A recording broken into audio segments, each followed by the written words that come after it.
નમસ્કાર, હું મનીષા ઠેસિયા. અમારી યુટ્યુબ ચેનલ ગુજરાત સમુદાયમાં આપનું સ્વાગત છે. ગુજરાતમાં કડી અને વિસાવદર બેઠક પર જે વિધાનસભાની પેટા ચૂંટણી યોજાવા જઈ રહી છે, આગામી 19મી જૂનના દિવસે મતદાન થવાનું છે. ત્યારે તમામ પક્ષના ઉમેદવારો દ્વારા ઉમેદવારી ફોર્મ ભરી દેવામાં આવ્યા છે અને હવે જોરશોરથી પ્રચાર પણ તમામ પક્ષ દ્વારા શરૂ કરી દેવામાં આવ્યો છે. જનતાનો વિશ્વાસ જીતવા માટે ભાજપ હોય, કોંગ્રેસ હોય, આમ આદમી પાર્ટી હોય કે અપક્ષ, તમામ પક્ષના ઉમેદવારો એડી ચોટીનું જોર લગાવી રહ્યા છે. આજે આપણે વાત કરવી છે વિસાવદર બેઠકને લઈ, કારણ કે વિસાવદર બેઠકની તાસીર છે એ કંઈક અલગ પ્રકારની છે. કારણ કે 15 વખત ચૂંટણીમાંથી 5 વખત એવું બન્યું છે કે જનતાએ કોઈક અલગ અને નવા પક્ષને મોકો આપ્યો હોય. એટલે વિસાવદર માટે એ કહેવું મુશ્કેલ છે કે કયો પક્ષ બાજી મારી શકે છે. એક તો ભાજપ માટે કઠિન એટલા માટે છે કે 18 વર્ષથી ભાજપને વિસાવદર બેઠક પર વનવાસ છે. 18 વર્ષથી ભાજપને આ બેઠક નથી મળી રહી અને કોંગ્રેસ માટે પણ મુશ્કેલ એટલા માટે કહી શકાય કારણ કે લાસ્ટ ચૂંટણીમાં કોંગ્રેસને માત્ર 11% મત મળ્યા હતા અને ભૂપત ભાયાણી જે આમ આદમી પાર્ટીમાંથી ચૂંટણી લડ્યા હતા અને આ બેઠક જીત્યા હતા, પરંતુ પક્ષ પલટા બાદ આ બેઠક ખાલી પડી અને જેના કારણે પેટા ચૂંટણી યોજાઈ રહી છે. એટલે વિસાવદર બેઠક કેટલી મહત્વની કહી શકાય, જનતાનો મૂડ શું છે અને કયા પક્ષ તરફ જનતાનો મૂડ જઈ શકે, પાયાના પ્રશ્નો શું છે, આ તમામ મુદ્દા પર આજે આપણે ચર્ચા કરીશું. ચર્ચા માટે અમારી સાથે જોડાઈ ગયા છે બ્રિજેશ ફળદુ જોડાયા છે, જે સોશિયલ મીડિયા ઇન્ફ્લુએન્સર છે, પ્રિયંકભાઈ પટેલ જોડાયા છે, રાજકીય વિશ્લેષક છે, અને હાર્દિક પંડ્યા જોડાયા છે, જે રાજકીય માહિતી સંશોધક છે. તમામનું સ્વાગત છે ગુજરાત સમુદાયમાં.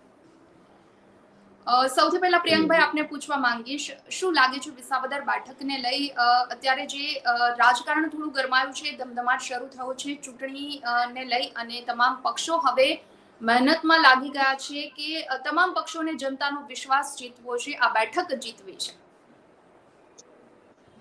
ચોક્કસ ગોપાલભાઈ ઇટાલિયાની જીત આમાં દેખાય છે, કારણ કે પહેલા આપ જીતેલું જ હતું પણ ભૂપતભાઈના લીધે રી ઇલેક્શન આવ્યું છે.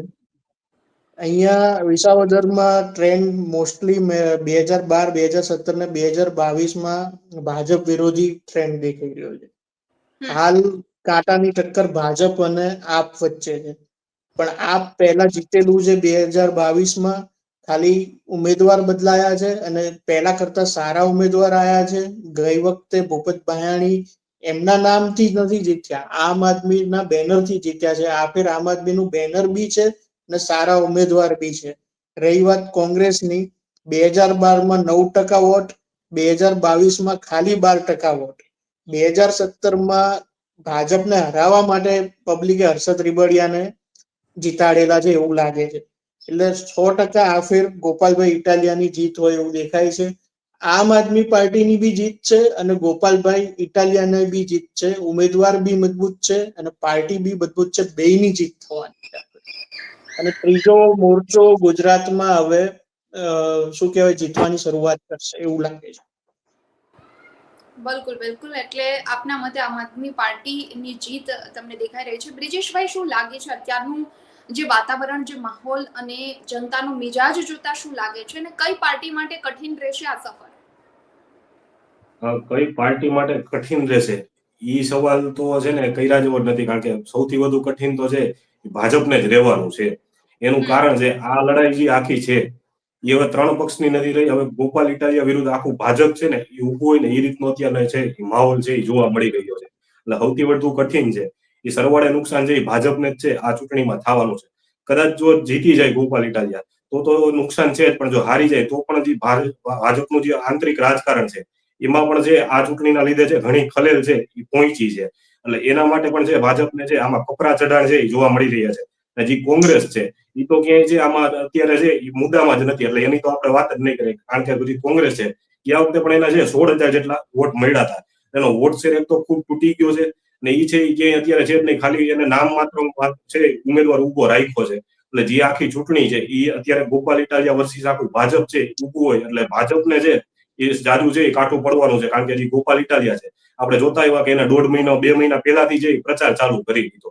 એટલે સૌથી વધુ નુકસાન છે એ સરવાળે ભાજપને જવાનું છે. એક તો એમને છે ઉમેદવાર છે એ ડિક્લેર કરવામાં છે બહુ લેટ કર્યું. જેની લીધે જનતાને સમજાણું કે આ જે ચૂંટણી છે એમાં જે ઉમેદવાર છે જો આને ન મળતા હોય તો આગળ છે એ કેવી રીતે આ લોકો લડશે. બીજું કે કાલે એક સમાચાર આવ્યા કે જે કિરીટ પટેલે એવું કીધું કે જે અત્યારે વિસાવદર છે એને 800 દિવસમાં પેરિસ બનાવશે. તો જનતાને હવે વિસાવદરની જનતા તો આમાંય જાગૃત છે અને સમગ્ર ગુજરાતની જનતાને ખબર પડી ગઈ કે જ્યાં જ્યાં છે ત્યાં સુધીમાં નથી બન્યું તો વિસાવદરમાં તો કીધી થશે એ બધાને ખબર છે. એટલે હવે રોય છે ભેગું નથી થાય એમાં લોકો એ રીતના કપરા ચઢાણ છે એ ભાજપ માટે થઈ ગયા છે. અને રહી વાત કોણ જીતશે તો એમાંય તમને કહું કે જયારે આમ આદમી પાર્ટી આવી ને ત્યારે ગુજરાતની જનતા એવી કહેતું હતી કે ત્રીજો પક્ષ નહીં ચાલે. એટલે સુરતમાં પેલા બેઠકો જીતા ત્યારે તાલુકા જિલ્લા પંચાયત ઘણી બધી આવી આ લોકો પણ એમાં છે ત્યારે એવું લાગ્યું કે આને અઠે ગઠે આવી ગયા હશે કે શું હશે. પણ ત્યારબાદ જે અત્યારે 4 કે 5 આપણા જે છે ધારાસભ્યો આમ આદમી પાર્ટીના ચૂંટાયા તો એ એક થોડોક વિશ્વાસ મજબૂત બન્યો. પણ અત્યારે આખા સમગ્ર જે ગુજરાતની જનતા છે એ એવું ધારીને બેઠી છે કે જો વિસાવદરમાં છે એ ચૂંટણી જીતાઈ જાય, જો આમ આદમી પાર્ટી જીતી જાય તો એને હવે મોકો આપવો જોઈએ. એટલે આવતી ચૂંટણીમાં જો આ ચૂંટણીમાં વિસાવદરમાં જો ગોપાલભાઈ ઇટાલિયા જીતી જાય તો જે આગામી સમયમાં જે ગુજરાતના રાજકારણમાં છે સમગ્ર ધરમૂળથી ફેરફાર થઈ જાય અને એક આખું સમીકરણ છે એ ત્રિપાખ્યું થઈ જાય તો આમાં જોવામાં નવાઈ લાગશે નહીં. કારણ કે જે અત્યારે આખી ગુજરાતની જનતા એ જ મીટ માંડી બેઠી છે કે આ વિસાવદર વાળા શું કરે. તો વિસાવદર વાળા જે ગોપાલભાઈને સ્વીકારે તો જે અત્યારે આખી ગુજરાતની જનતા જે તૈયાર બેઠી છે કે હવે આમ આદમી પાર્ટીને જે મોકો આપવો જોઈએ. એટલે આખો લોસ જવાનો છે સરવાળે તો જે ભાજપને જ જવાનો છે. કારણ કે જીતી જાય તો પણ અંદરના આપણે ઘણા સમીકરણો સોશિયલ મીડિયામાં વાંચી છીએ કે ફલાણા અને ફલાણી સીટ ઉપર જવું છે, XYZ પોતાનો વિસ્તાર મૂકીને બીજી સીટ ઉપર પોતાને જવું છે. આ બધું જે ભાજપનું આંતરિક રાજકારણ છે એ જ છે એ ડખે ચડાવશે. ઉપરથી છે જે ઉમેદવારો લઈ હતા તમને ટિકિટ આપશે એ પણ આમાં છે એ મોટો છે એ મતમાં છે એ ફોડ પાડી શકશે અને ગોપાલ ઇટાલિયાને છે એ સપોર્ટ એક છે જાજો રહેશે. આમાં વિસાવદરની જનતા છે એ પહેલેથી જાગૃત છે એટલે એને કઈ કેવું જ પડે એમ નથી. એટલે જે અત્યારે કાલે એક ગામમાંથી એવા પણ સમાચાર આપ્યા છે કોઈ ભાગ્યું પણ એ બધા સમાચારને બાદ કરતા જનતા જે એટલી જાગૃત છે કે એ હવે જોઈ શકે છે કે શું સાચું શું ખોટું, કોને વિકાસ કર્યો, કોના રાજમાં છે એ મોટા મોટા ખાડા પડ્યા. એટલે આ જોતા છે એ અત્યારે જે સરકાર છે ભાજપની એમને જ છે થોડું કાઠું પડે એવું લાગી રહ્યું છે. બિલકુલ, એટલે ભાજપ માટે સીટ જીતશે તો પણ અઘરું છે અને નહીં જીતે તો પણ અઘરું છે. બંને બાજુથી અત્યારે એક બાજુ કૂવો એક બાજુ ખાઈ જેવી સ્થિતિ ભાજપ માટે સર્જાણી છે. હાર્દિકભાઈ, તમારા મતે તમને શું લાગે છે? કારણ કે વિસાવદરની જનતા છે એનો મિજાજ કંઈક અલગ હોય છે. દર વખતે ઘણી વખત એવું વિસાવદરની કરેલું છે, નવા પક્ષને મોકો આપેલો છે અને છેલ્લી વખત પણ આમ આદમી પાર્ટી પર વિશ્વાસ મૂક્યો હતો પરંતુ ભૂપત ભાયાણીએ જે રીતે પક્ષ પલટો કર્યો આ વખતે ફરી વખત લાગે છે કે જનતા આમ આદમી પાર્ટી પર જ વિશ્વાસ બેન, વિસાવદરનો મિજાજ એવો છે કે 2012 થી તમે જુઓ, 2012માં કેશુબાપાએ જીપીપી પાર્ટી બનાવી. જીપીપી માંથી કેશુબાપાને જંગી બહુમતીથી વિસાવદરની જનતાએ જીતાડ્યા. એ જ 2017માં કેશુબાપાના સન ભરતભાઈ લડ્યા હતા. 2017માં હર્ષદભાઈ રીબડિયા ત્યાંથી જંગી બહુમતીથી જીતીને આવ્યા હતા. એ જ 2022માં હર્ષદભાઈ પક્ષ પલટો કર્યો એટલે વિસાવદરની જનતાએ હર્ષદભાઈને હરાવીને ભૂપત ભાયાણીને જીતાડ્યા. એ જ અત્યારની સિચ્યુએશન મુજબ ભૂપત ભાયાણી અત્યારે ભાજપમાં જોડાઈ ગયા અને ગોપાલભાઈને પાછો ફરીથી મોકો આપ્યો છે. એક સક્ષમ ઉમેદવાર, શિક્ષિત, ત્રણમાં તમે કમ્પેરિઝન કરો એટલે સૌથી શિક્ષિત અને નોલેજ વાળા ઉમેદવારને તમે ગોપાલભાઈને કહી શકો. તો આ ચૂંટણીમાં હું માનું છું ત્યાં સુધી ભૂપત ભાયાણી કરતા ગોપાલભાઈની લીડ વધવાની શક્યતા મને દેખાઈ રહી છે. પેલા 2 ઇલેક્શન 3 ઇલેક્શનમાં તમે જોશો તો વિસાવદરની જનતાએ મૂળ હંમેશા ભાજપની વિરુદ્ધમાં જ વોટ આપ્યા છે. એનો પહેલેથી મૂડ એવો રહ્યો છે 2012 થી. તો આ ઇલેક્શનમાં ગોપાલભાઈને જે આ ચૂંટણી કરતા ભૂપતભાઈ કરતા વધારે લીડ 100% મળી શકવાના ચાન્સીસ છે.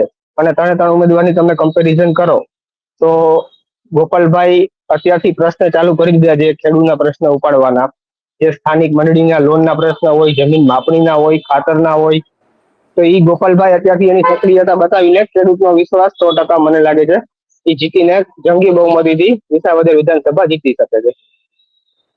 બિલકુલ બિલકુલ.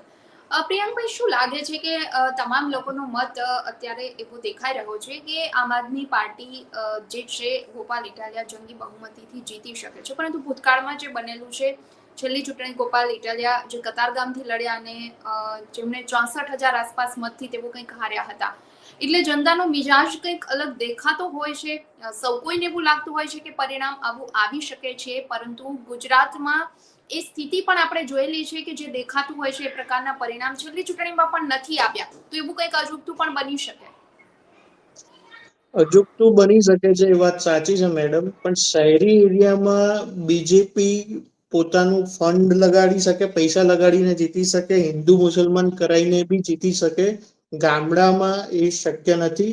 બીજેપીની વોટ બેંક આમ બી તમે જોશો તો શહેરી એરિયામાં છે, રૂરલ એરિયામાં બીજેપીની વોટ બેંક સારી નથી. કોંગ્રેસ તો મૃતપાય જ છે, એટલે એનો તો કોઈ પ્રશ્ન જ નથી. મેઇનલી અજુગતું રિઝલ્ટ આવવાની વાત તમે કરીએ તો તમે ખાલી બીજેપીના કેન્ડિડેટના કોન્ફિડન્સ જો, કાલ તો રોઈ લીધું એમને પહેલા તો સ્ટેજ ઉપરથી, એટલે એમના કોન્ફિડન્સ ઘટી ગયા છે. એટલે એવું કોઈ અજુગતું થવાના ચાન્સીસ હવે મને લાગતા નથી. રહી વાત પાટીદાર વોટર હોવાથી, આ જગ્યાએ જે પહેલેથી એ લોકોએ કંઈક નવો ટ્રેન્ડ સેટલ કરવાનો ટ્રાય કરેલો છે વિસાવદર. બીજા એરિયામાં મહેસાણામાં તમે જોશો તો AK પટેલ 1984 બીજેપીના સાંસદ સભ્ય બનીને પાટીદાર નવો ટ્રેન્ડ સેટ. એટલે પાટીદાર કોમ્યુનિટી હંમેશા ટ્રેન્ડ સેટર રહેલી છે. એટલે આ નવો થર્ડ ત્રીજી પાર્ટી જે આવશે એ ફરીથી મને એવું લાગે છે ગુજરાતમાં થર્ડ ફ્રન્ટનો આખો એક નવો ટ્રેન્ડ સેટ થશે હવે, અથવા તો કોંગ્રેસ પ્રોત્સાહિત થઈ જશે. બિલકુલ બિલકુલ. બે જ પાર્ટી રહેશે. હા હા હા, પ્રિયંકભાઈએ જે વાત કરી પાટીદાર મતની, ખાસ કરી લેવા પાટીદારની વસ્તી વધારે છે વિસાવદરમાં, ખેડૂતો વધારે છે. હવે ગ્રામ્ય લેવલે જે બીજેપીનું છે શહેર કરતા, એટલે ખેડૂતો કદાચ વિશ્વાસ એટલા માટે ગોપાલ ઇટાલિયા પર મૂકી શકે કારણ કે એક એજ્યુકેટેડ વ્યક્તિ છે, કામ કરતો માણસ છે, અને છેલ્લી વખત પણ આમ આદમી પાર્ટી પર વિસાવદરની જનતાએ વિશ્વાસ મૂક્યો હતો. જ્ઞાતિગત સમીકરણો કઈ રીતે આ સીટ પર કામ કરી શકે, કારણ કે સૌથી વધારે લેવા પાટીદારની જે વસ્તી છે, મત બેંક એમની મજબૂત છે. જી, જ્ઞાતિગત સમીકરણોમાં છે ને તમે ભાજપની પણ અત્યારે જોઈ શકો છો કે એમને જી ઉમેદવાર પેલા જે કઈ પ્રચાર માટે મંત્રીઓને બધા નીમા, બધા છે એ લેવા પટેલ જ નીમા છે. જયેશ રાદડિયાથી લઈ ને જે કોરાટ સુધી લઈ લો, બધા છે એ લેવા પટેલ છે, એમને જ મોકો આપ્યો છે. એટલે એક વસ્તુ પણ એ પણ માર્કેટમાં ચર્ચા છે કે તમામ ઉમેદવારો છે એ પટેલ ઉમેદવારો જ છે અત્યારે થઈ ગયા છે. એટલે પટેલો જ ગુજરાતનું આમ જોવા જાય તો રાજકારણ અત્યાર સુધી નક્કી કરતા હતા. પણ ભાજપમાં છે હમણાં થોડું એવું થઈ ગયું હતું કે પટેલોને છે એ થોડાક સાઇડલાઇન કરવા માટેના જે પ્રયાસો થઈ રહ્યા હતા. એટલે માર્કેટમાં ચર્ચા એવી પણ છે કે ભાજપના જે મોટા પાટીદાર આગેવાનો રહ્યા એમને જો કાં તો જીતવું પડશે આ ચૂંટણીમાં, અથવા તો જે સાઇડલાઇન થવું પડશે. એટલે હું હમણાં એક જ મોટા નેતા છે ભાજપના, એની પોસ્ટમાં જે કોમેન્ટ વાંચતો હતો, એના જ ફોલોઅર્સ એમને કહી રહ્યા હતા કે તમે જે નાક કપાવવા માટે જે ત્યાં જાઓ છો, કારણ કે ન્યા છે તમે જે જઈ પોતાનું નાક કપાવો છો, જો હારશો તો તમને જ ભાજપ સાઇડલાઇન કરશે. આ એક પાટીદાર ફેક્ટર છે એ મોટું કામ કરશે. પણ પાટીદાર ફેક્ટર કરતા વિસાવદરની ચૂંટણીમાં હું એમ કહીશ કે ખેડૂત ફેક્ટર છે ને એ મોટું કામ કરવાનું છે, કારણ કે મોટો વર્ગ છે ખેતી સાથે જોડાયેલો છે. મોટા ભાગના જે ગામડાઓમાંથી વોટર છે, વિસાવદર આખું લઈ લો, આખું ભેસાણ તાલુકો લઈ લો, જુનાગઢ ગ્રામ્યના ગામો લઈ લો, તમામમાં છે મોટો જે ખેડૂત વર્ગ છે, પછી કોઈ પણ સમાજ નો હોય, એટલે જે આખો ખેડૂત વર્ગ છે ને એ પાટીદાર વર્ગ કરતા જે જાજો છે એ ફેક્ટરમાં કામ કરશે. કારણ કે પાટીદાર ફેક્ટર તો કામ કરવાનું જ છે, પણ ત્રણેય ઉમેદવાર જયારે પાટીદાર ફેક્ટર હોય તો જનતા છે એ વિચારશે કે પાટીદારમાં પણ કયો નેતા સારો, કયો નેતા છે લડાઈ લડશે. એટલે જે કેશુબાપાની ભૂમિ કહેવાય વિસાવદર, ત્યાં છે કેશુબાપા જેવો ઉમેદવાર કોણ ને આ જનતા છે એ જોવે છે ને એ જોઈને જ છે એ મતદાન કરશે. એટલે જે આખો ખેડૂત વર્ગ છે એ છે વિસાવદરની જનતાનું પહેલેથી રહ્યું છે. એવા કોઈ મોટા કદના નેતા જે મોટો મોભો ધરાવતા હોય ને જે જનતાના કામ કરી શકે એવા નેતા હોય એને છૂટે છે. બાકી જનતાને જે જાણે જ છે કે કોને છે કેટલા રૂપિયા લઈને કઈ ભરતીમાં કેવડા ગોટાળા કર્યા, જનતા જે બધું જોવે છે. એટલે પાટીદાર ફેક્ટર છે ત્રણેય ઉમેદવાર પાટીદાર છે એટલે એટલું કામ નહીં કરે. એના કરતા જે ખેડૂત ફેક્ટર છે એ જાજુ કામ કરશે. પાટીદારો છે એ તો વોટ આપવાના જ છે જેમને આપવાના છે, એ સાથે જે ખેડૂતોનું ફેક્ટર પણ છે આ વખતે જે જોડાઈ રહ્યું છે. એટલે જે પાટીદાર ફેક્ટર છે એમાં અલ્ટિમેટ લોસ છે ભાજપના જે પાટીદાર નેતાઓ છે એને કદાચ થઈ શકે જો હારે ને ચૂંટણી તો. બિલકુલ બિલકુલ, એટલે પાટીદાર ફેક્ટર કરતા ખેડૂત ફેક્ટર વધારે કામ કરી શકે. બિલકુલ સાચી વાત છે. હાર્દિકભાઈ, ગઈકાલે સોશિયલ મીડિયામાં અને મીડિયામાં એવું ચાલતું હતું, ક્યાંક ને ક્યાંક એવી વાત સામે આવી છે કે કોંગ્રેસ છે એ પોતાના ઉમેદવારને જીતાડવા માટે કોશિશ કરવાની જગ્યાએ ક્યાંક ભાજપને સપોર્ટ કરી રહી છે. ભાજપને સપોર્ટ એટલા માટે કરી રહી છે કારણ કે એને આમ આદમી પાર્ટીને હરાવવી છે. આ વાતમાં કેટલું તથ્ય લાગે છે તમને? બેન, તથ્ય મુજબ તમે વાત કરશો તો જે તે ટાઈમે પેટા ચૂંટણી એવી હતી માણાવદરમાં આમ આદમી પાર્ટીના ગયા વખતે કરશનદાસ બાપુ ભાદરકા લડ્યા હતા. કરશનદાસ બાપુ ભાદરકા 25 થી 30,000 મત લઈ ગયા હતા. તો પછી જે નક્કી થયું એ મુજબ પ્રદેશની ટીમ મારે જે નક્કી થયું એમાં એવું કહેવામાં આવ્યું કે માણાવદરમાં આમ આદમી પાર્ટી ઉમેદવાર ઉભો નહીં રાખે, અમે વિસાવદરમાં ઉભો નહીં રાખી. પણ સમય જતા એ લોકોએ આ જે ગઠબંધન હતું, આ જે કમિટમેન્ટ હતું એ તોડ્યું અને ત્યાં કોંગ્રેસના ઉમેદવાર ઉભો રાખ્યો. મને ખ્યાલ છે કે કોંગ્રેસના ઉમેદવાર કોઈ હિસાબે જીતે એવું છે નહીં. કોંગ્રેસના ઉમેદવારને કોઈ લોકો સ્વીકારી શકે એવું જ નથી. ગયા વખતે કોંગ્રેસનો વોટ ધરખમમાં ઘટાડો આવ્યો, પણ છતાં કોંગ્રેસના ઉમેદવારને ઉભો રાખીને આ લોકોએ વોટ કટવા માટે ગોપાલભાઈ હારે એવી સ્થિતિ ઊભી આજ ભાજપે કરેલી છે. તો આજે આ સ્થિતિ ઊભી કરવાના કારણે તમે કહી શકો કે આ લોકો ભાજપના ઈશારે કામ કરતા હોઈ શકે. પાછું કોંગ્રેસ અત્યારે ક્યાંય જ વિસાવદરમાં તમે જોશો તો પ્રચાર પ્રસાર કરતું નથી. સ્થાનિક જે એના ગામડા છે જ્યાં આપની લીડ નીકળતી, ત્યાં કોંગ્રેસ અત્યારે મહેનત કરી રહ્યું છે કે જેનાથી ગોપાલભાઈની લીડ તૂટે અને ભાજપને અલ્ટિમેટ ફાયદો થાય. તો ઇનડાયરેક્ટલી એવું કહી શકાય કે ક્યાંક ને ક્યાંક કોંગ્રેસ અને ભાજપ બે ગઠબંધન કરીને ગોપાલ ઇટાલિયાને હરાવવા માટે પૂરેપૂરું જોર લગાડે છે. બીજું વાત છે ખેડૂતોની, પણ ખેડૂતો આ વખતે હું વિસાવદરની જનતાને જ્યાં સુધી જાણું છું ત્યાં સુધી 80 થી 90% લોકો ખેડૂત છે ત્યાં. તો ખેડૂતનો મિજાજ જલ્દીથી ચેન્જ ના કરી શકાય. ખેડૂતો જે બાજુ જાય એનો જે અવાજ ઉપાડતા હોય એના પૂરેપૂરું સમર્થન એ લોકો કરતા આવ્યા છે. જેમ એને ભૂપત ભાયાણીનું કરેલું છે, જેમ હર્ષદ રીબડિયાનું કરેલું છે, અને જેમ ખેડૂત નેતા એને માનનીય સન્માનનીય પૂર્વ મુખ્યમંત્રી કેશુબાપાનું પણ એને કરેલું છે. એટલે ગોપાલભાઈ ઉપર પૂર્ણ વિશ્વાસ સાથે ખેડૂતો એને પૂર્ણ બહુમતી સાથે વિસાવદરથી જીતાડશે એવું મને લાગી રહ્યું છે. બિલકુલ બિલકુલ. પ્રિયંકભાઈ, હાર્દિકભાઈ વાત કરી કે ભાજપ અને કોંગ્રેસ સાથે મળી ક્યાંક ગોપાલ ઇટાલિયાને હરાવવા માટે એક થઈ રહ્યા હોય, એમનું ગઠબંધન કેટલું નુકસાન કરી શકે ગોપાલ ઇટાલિયાને? મોસ્ટલી કોંગ્રેસનો પ્રશ્ન એ હોય છે કે કાં તો ભાજપ જીતે કાં તો અમે જીતીએ, આપ ના જીતવું જોઈએ. કારણ કે આપ જીતે તો એ ભાજપ સાથે થઈ જાય છે, કારણ કે એને ડર છે કે જમ ઘર ના પડી જાય, નવી પાર્ટી ઉભી થાય તો કપરા ચડાણ થઈ જાય. રહી વાત મેં હમણાં જે કીધું પાટીદાર ફેક્ટરની, મારો કહેવાનો મતલબ એ છે કે પાટીદાર ફેક્ટર કામ નહીં જ કરે, પણ પાટીદારો હંમેશા ચેન્જ લાવવા માટે શરૂઆત કરનાર હોય છે. જે રીતે બીજેપી ને એ લોકો લાયા હતા એ રીતે હવે આપને લાવી રહ્યા છે વિસાવદર. સો મારો કહેવાનો મતલબ એ છે કે એ લોકો હવે બીજેપી ને લાયા પણ બીજેપી થી દુખી છે અને હવે એ લોકો આપ બાજુ વળ્યા છે, ખાસ કરીને રૂરલ પાટીદારો અને સૌરાષ્ટ્રના પાટીદારો. રહી વાત કોંગ્રેસની, કોંગ્રેસ આમ તો મૃતપાય જ છે, પણ હવે એના 2-5% થી 11% વોટ એના દર વર્ષે હોય છે, તો એ કદાચ લીડમાં આગળ નુકસાન કરી શકે છે, પણ જીતશે પણ લીડ ઓછી લીડ થી જીતશે એવું મને લાગે છે. બાકી કોંગ્રેસ ગોપાલભાઈ ઇટાલિયાને કોઈ નુકસાન કરી શકે એમ નથી. લીડ ઘટાડી શકશે, એ લીડ મિનિમમ લીડ થી જીતશે ગોપાલભાઈ. બિલકુલ બિલકુલ. એટલે લીડ કદાચ ઘટાડી શકે, બાકી હરાવવા માટે જે નુકસાન કરી શકે એટલું કોંગ્રેસ મને નુકસાન તો એવું નહીં લાગે કરી. છે કે કોંગ્રેસ જ ખતમ થઈ જશે હવે, એ મૃતપ્રાય ઉપર છે. એલિટ ક્લાસ ક્લબ થઈ ગઈ છે, બસ ખાલી થોડુંક બોલી નાખવાનું, થોડોક વિરોધ કરી નાખવાનો, પછી એસી કેબિન ને એસી ગાડીઓમાં ફરવાનું. બ્રિજેશભાઈ, હા, કોંગ્રેસ મુદ્દે એક વાત એડ કરવા માંગીશ કે હમણાં જે જિગ્નેશ મેવાણીનું એક પોસ્ટ છે એ બહુ વાયરલ થઈ હતી કે જે કોંગ્રેસમાં જ છે, જે ભાજપના ગદ્દારો છે એ લોકોને કાઢવાની જરૂર છે. રાહુલ ગાંધીએ પણ આવું કંઈક કીધું હતું કે અમે છે આ લોકોને કાઢશી. એટલે જનતા હવે એક તો ઈ જો રાહ જોઈને બેઠી છે કે કોંગ્રેસમાંથી પેલા તો કેટલા નીકળે. એટલે જે કોંગ્રેસ વાળા છે ગોપાલ ઇટાલિયાને હરાવવા નીકળ્યા છે, એમને પેલા મારે કેવું હતું, પેલા જે તમારામાં ગદ્દારો ભર્યા છે, જે આ લોકો પોસ્ટ કરી કહે છે, રાહુલ ગાંધી થી લઈને જિગ્નેશ મેવાણી સુધી બધા ગદ્દારો છે, તો પેલા એમને કાઢો. તમે જે કોકની લીડ તોડવામાં, કોક સારા નેતાને આગળ જાતો અટકાવવામાં છે એ શું કામ પડ્યા છો? તમારું જે જોર છે આવતી ચૂંટણીમાં પછી લગાડજો ને. હમણાં પાછી કોર્પોરેશનની આવશે, ત્યારબાદ વિધાનસભાની આવશે, ત્યારે તમારે જે જોર લગાડો ને. અત્યારે એક સારો નેતા ગુજરાતને મળી રહ્યો છે, એમાં શું કામ છે પગ ખેંચવા નીકળ્યા છો? પેલા તમારા જે અત્યારે તમારે જે આત્મવિશ્વાસ કરવાની જરૂર છે કે જો આવી પોસ્ટો આવે છે તો કેટલા નેતાઓને તમે જઈ તમારે પાર્ટીમાંથી જે બહાર કાઢશો એ વિચારવાની જરૂર છે.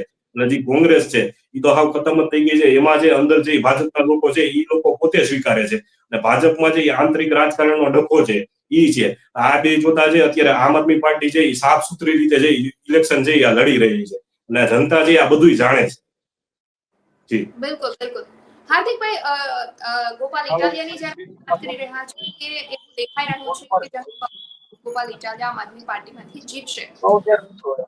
ઇટાલિયા જીતશે તો ગુજરાતના રાજકારણમાં શું બદલાવ આવી શકે છે? કારણ કે આમ આદમી પાર્ટીનું વર્ચસ્વ તો વધવાનું જ છે. ગોપાલ ઇટાલિયા એક એવા નેતા છે કે જે અત્યારે પણ વિરોધ પક્ષ ના નેતાની ભૂમિકા જાણે ભજવતા હોય એવી રીતે ખેડૂતોના મુદ્દા ઉઠાવતા હોય છે. ઘણા મુદ્દા ઉઠાવે, ઇકો સેન્સિટિવ ઝોન વાળો જે મુદ્દો છે એમાં પણ એની મુખ્ય ભૂમિકા છે.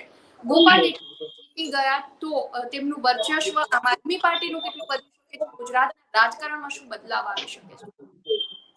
100% બેન, ગોપાલભાઈ ત્યાં જીતવાથી રાજકારણમાં જાજો બદલાવ આવી શકે છે. ખાસ કરીને સૌરાષ્ટ્ર પંથકમાં બહુ જાજો ફેરફાર આવી શકે છે. ગોપાલભાઈના જીતવાથી આવનારી મહાનગરપાલિકા, નગરપાલિકા, સ્થાનિક પંચાયતની ચૂંટણીમાં પણ ગોપાલભાઈના જીતવાથી પાર્ટીને નવું જોશ અને જુસ્સો મળવાની પૂરેપૂરી શક્યતા દેખાઈ રહી છે. ગોપાલભાઈ અંદર જશે, જેટલું બહાર બોલતા એના કરતા ડબલ અંદર બોલશે. પોતે પાછા ગ્રેજ્યુએટ, BA, LLB અને LLM કરેલા છે. જીતેલા કે હારેલાની વાતમાં હું નથી પડવા માંગતો, પણ એ વર્ષોથી જનતાનો મુદ્દો, વિદ્યાર્થીનો મુદ્દો, બેરોજગારોનો મુદ્દો, ખેડૂતનો મુદ્દો એ રજૂઆત કરતા આવ્યા છે, વર્ષોથી કરતા આવ્યા છે. તો એ આજે જીતીને એ અંદર બોલશે તો એનાથી વધારે ખેડૂતોને ફાયદો થશે, વધારે ખેડૂતોને બળ મળશે અને પોતાની પાર્ટીને પણ એ આગળ લાવી શકે છે. પાર્ટીને આગળ લાવવા માટે જો ગોપાલભાઈ અંદર બોલશે તો લોકોને એને સપોર્ટમાં મળશે, લોકોનું સપોર્ટ મળશે, લોકોની એને તાકાત મળશે, તો પાર્ટીને 100% આગળ લાવી શકે છે. અને સૌરાષ્ટ્ર પંથકમાં ગોપાલ ઇટાલિયાને કારણે પાર્ટીને નવું બળ અને નવો જુસ્સો મળી શકે છે. બિલકુલ બિલકુલ. પ્રિયંકભાઈ, આપનું શું કહેવું છે આ મુદ્દાને? ગોપાલભાઈ ફાયરબ્રાન્ડ નેતા છે. બીજું એમનું રીડિંગ બહુ ઊંડું રીડિંગ છે. દર વખતે નવા મુદ્દા રજૂઆત કરી શકે છે. બોલવામાં ભાષણ એમનું સારું છે. એમની જોડે રાજુ કરપડા છે. એમનું બી ભાષણ ગરમ ગાંઠિયા ઉતારેલા હોય એટલું ગરમ છે ને. ખેડૂતોના પ્રશ્નો માટે વર્ષોથી લડી રહ્યા બે જણા. રાજુ કરપડા સરકારી અધિકારીઓની તુમાખી સામે બી લડતા હોય છે, અને એમની બી અમિત શાહ, નરેન્દ્ર મોદી જેવી એક મજબૂત ટીમ છે બે જણની. આ બે આખા બીજેપીની આખી ટીમને સામે શું કહેવાય ભારે છે એમનું પલ્લું. એની સામે ગોપાલભાઈ એટલા હોશિયાર છે કે એ હંમેશા હર્ષ સંઘવી ઉપર ક્વેશ્ચન કરે છે. એ કદી ભૂપેન્દ્રભાઈ ઉપર ક્વેશ્ચન નથી કરતા, કદી એ મેઇન નેતાગીરી ઉપર ક્વેશ્ચન નથી કરતા. કારણ કે અત્યારે બીજેપીનો થોડા ટાઈમથી એવું છે કે એમનું ખોટું પત્તું બી ચાલી જાય છે, અથવા તો કહે કે અશ્વમેઘ યજ્ઞ જેવું છે કે એમનો કોઈ ઘોડો રોકી શકે એમ નથી. ત્યારે એરિયાએ નબળી વાળ જોઈને પહેલા નબળી વાળ ઉપર એટેક કરીને પછી મોટી વાળ ઉપર એટેક કરવાનું પ્લાન કરી રહ્યા છે. બહુ હોશિયારીથી ગોપાલભાઈ ચાલી રહ્યા છે. એટલે ગોપાલભાઈ ની જીત પાકી છે, એમાં કોઈ પ્રશ્ન નથી. બે એમના સામે પ્રશ્ન છે. એ એક તો કે પક્ષ પલટુના લીધે કે વિસાવદરની જનતા થોડી કન્ફ્યુઝનમાં છે કે ગોપાલભાઈ બી કદાચ પક્ષ પલટો કરે. અને બીજું કે જયેશભાઈ રાદડિયા જે મજબૂત નેતા છે, કોઓપરેટિવ સેક્ટરના માસ્ટર માણસ છે, કદાચ એમનો પ્રભાવ અને એ એમની આંખની શરમના લીધે વોટ જે કવર કરે, આ બે એક ઇસ્યુ છે, પણ મને લાગે છે એ બી કવર કરી શકશે. બહુ જ સરસ વાત કરી પ્રિયંકભાઈ તમે. બ્રિજેશભાઈ, આ બે જે મુદ્દા છે એને લઈ આપનું શું કહેવું છે? પ્રિયંકભાઈ વાત કરીએ કે જયેશ રાદડિયા, અને બીજું કે ગયા વખતે આમ આદમી પાર્ટી પર જનતાએ વિશ્વાસ મૂક્યો અને એમના ઉમેદવારે પક્ષ પલટો કરી દીધો. એમને જીતાડ્યા બાદ ભૂપત ભાયાણીએ પક્ષ પલટો કર્યો. આ વખતે ક્યાંક જનતાને એવો પણ ડર હોય ગોપાલ ઇટાલિયાને જીતાડ્યા બાદ શું થાય? એટલે જનતામાં અત્યારે એ એક ડર છે, અને ખાસ કરીને આ ભાજપ પ્રેરિત ડર છે. ભાજપના લોકો જે ફેલાવી રહ્યા છે કે જે અત્યારે પક્ષ પલટો કરીને ગયા છે, એવી રીતે એક તો આ પક્ષ પલટો નહીં કરે એનું શું થશે. એટલે એ એક આ મુદ્દો છે જનતાને છે, પણ જનતાને વિસાવદરની જનતાને ખાસ એટલું કેવું હતું, કોઈ પણ ભરમાતા નહીં. કારણ કે પક્ષ પલટો તો છે ને, તમે કોંગ્રેસ વાળાને ચૂકશો ને તો એ ડર રહેવાનો છે. આ લોકોએ છે ને એક સિસ્ટમ એવી બીક બેહાડી દીધી છે કે ગમે એ છે, અમે એને ઉમેદવારને લઈ જશી. પણ અરવિંદ કેજરીવાલે છે વિસાવદરમાં આવીને કીધું હતું કે જો ગોપાલ ઇટાલિયા પક્ષ પલટો કરે ને તો હું રાજકારણ મૂકી દઉં. આ એક મોટી વાત છે, અને એ મોટી વાતથી છે વિસાવદરની જનતાને છે ધરપત થાય એવી વાત એ લોકોએ પેલા જ કરી છે. અમે છે રાજકારણ મૂકી દેશે. એટલે એક જનતાને થોડોક વિશ્વાસ તો બેસી ગયો છે કે નહીં, આ લોકો છે એ કંઈક કરશે. બીજું કે ગોપાલ ઇટાલિયાનો ચહેરો એવો છે, ઉમેદવાર એવો છે, અને એ કહેતા પણ આવ્યા છે જાવું હોત તો પેલા જ વયા જાત, હવે હજી સુધી રહ્યા છે તો કંઈક કરી જાશે.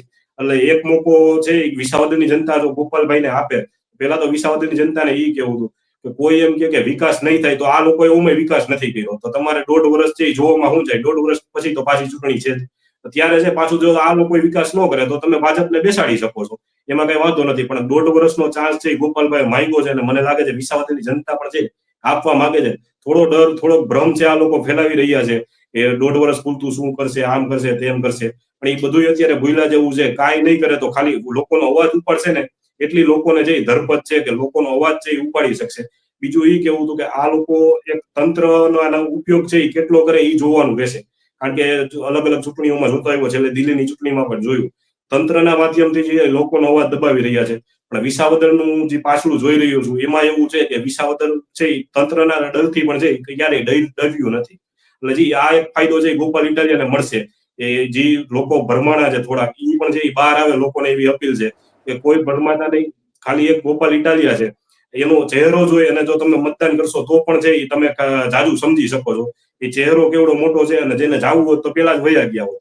બીજી વાત એ છે કે મતદાન સમયે એક એવું આવ્યું છે કે આ લોકો એવું કરે કે મતદાન નહીં કરવાના પૈસા આપે. એટલે ગુજરાતની જનતાને કહું છું, કોઈ પણ પક્ષ હોય, મતદાન ન કરવાના પૈસા આપે ને તો લઈ લેજો ને હવારમાં લાઈનમાં પેલા ઉભા રહીને મતદાન કરજો. આટલી એક ગુજરાતની જનતાને જ્યાં જ્યાં ચૂંટણી છે એ બધાને અપીલ હતી, વિસાવદર હોય કે કડી હોય, કોઈ પણ પક્ષ તમને મતદાન ન કરવાના રૂપિયા હોય તો એ પેલા લઈ લેવા, અને એ પક્ષને દેવો કે નહીં તો પછીની વાત છે, હવારમાં પેલા લાઈનમાં ઉભું રહી જાવ. અને બીજા નંબરની વાત એ હતી કે એક નોટાનું બટનનું આ લોકો બધા અફવા ફેલાવી રહ્યા છે કે બધા નોટામાં દબાવું છું, નોટામાં. એવું પણ કઈ કરતા નહીં. આપણે જે નોટામાં દબીને વોટ પણ કેમ વેળવવો, કોઈ યોગ્ય ઉમેદવારને આપી તો આપણે જે ભવિષ્યમાં કહી શકીએ કે નહીં આને મેં વોટ આપ્યો, એ છે એ સવાલ ઉભા કરશે. બીજું હજી એક ત્રીજું એક એવું ફેલાવી રહ્યા છે કે જે ગામને વોટ નહીં મળ્યા હોય ને એ ગામના કામ નહીં થાય. આવું છે એ રાજકારણમાં ચર્ચા હાલે છે.